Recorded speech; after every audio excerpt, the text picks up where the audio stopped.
Hi friends, இன்னைக்கு நம்ம பார்க்க போற கதை கழுதையும் பசுவும். இந்த தலைப்புல இருக்க போது ஒரு சலவைக்காரரோட கழுதை ஒண்ணு வளர்த்துக்கிட்டு வர்றாரு.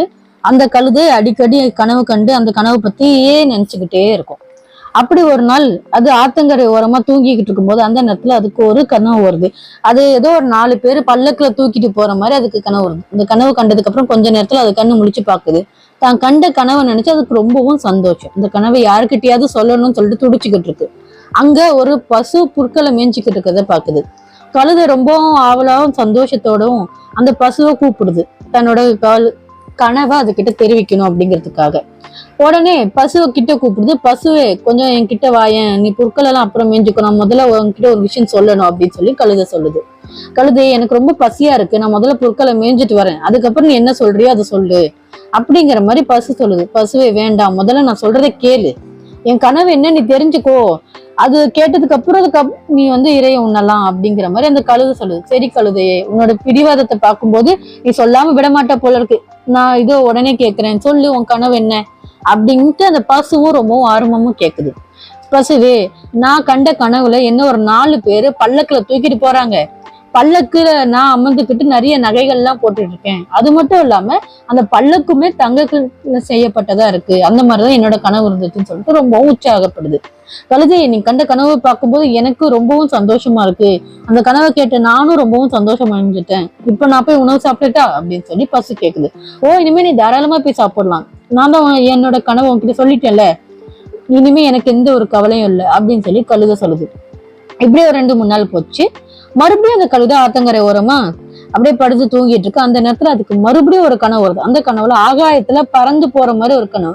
உடனே அது கண்ணு விழிச்சு பார்க்கும்போது, ஆஹா, இந்த கனவு ரொம்ப நல்லா இருக்கே, இந்த கனவை நம்ம யாருக்கிட்டையாவது சொல்லி தீரணுமே அப்படின்னு சொல்லிட்டு அதை சுத்தி முத்தி பாக்குது. அந்த நேரத்துல அதே பசு புல்வெளியில மேய்ஞ்சிக்கிட்டு இருக்கதை பாக்குது.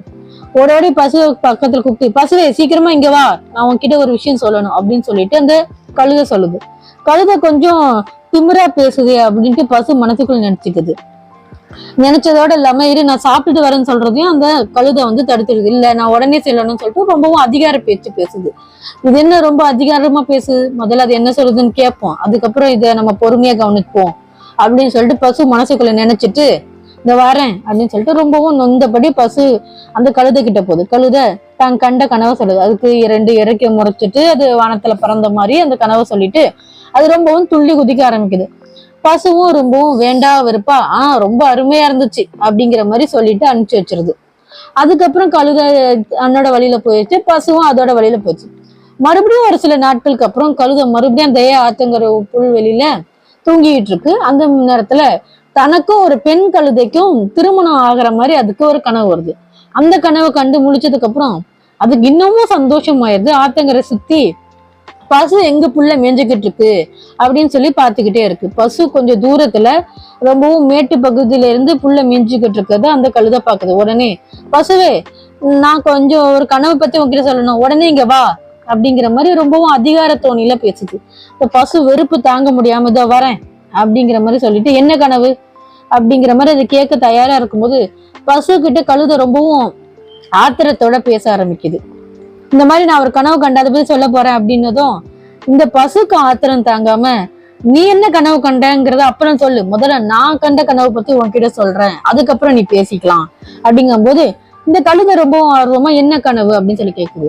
கழுதையே, என்னோட கனவுல என்னோட இந்த 2 முரட்டு கொம்பை வச்சுட்டு ஓட ஓட நான் உன்னை விரட்டுற மாதிரி கனவு கண்டேன், அந்த கனவு இப்ப நினைவாக போகுது இந்தா அப்படின்னு சொல்லிட்டு பசு முட்டுறதுக்கு வருது. இதோ கொஞ்சமே எதிர்பார்க்காம அந்த கனவு என்னன்னு ஆர்வமா கேட்டு இருந்த கழுதை அந்த பசுவோட தாக்குதலை எதிர்கொள்ளாம அப்படியே கீழே விழுந்துருது. எப்ப பார்த்தாலும் உன்னை பத்தி பெருமை பேசுறதே உனக்கு வேலையா போச்சு, இப்போ நான் கொடுத்த அடியை வாங்கிட்டல, இனிமே நீ இந்த மாதிரி யாருக்கிட்டையும் பேசக்கூடாது அப்படிங்கிற மாதிரி பசு அதை கண்டிக்குது. கழுதையும் முகம் எல்லாம் காயப்பட்டுட்டு என்ன செய்யணும் கஷ்டப்பட்டு எந்திரிச்சு இந்த மாதிரி பசு பேர்ச்சிருச்சு, இனிமே நம்ம திருந்தணுங்கிற மாதிரி அதுக்கப்புறம் அது திருந்தது. இதோட கருத்து என்னன்னா, நம்ம மனசு மட்டும் இல்லாம மத்தவங்க மனசையும் நம்ம மதிக்க கத்துக்கணும் அப்படிங்கிறது. இதோட இந்த கதை முடிஞ்சது. நன்றி.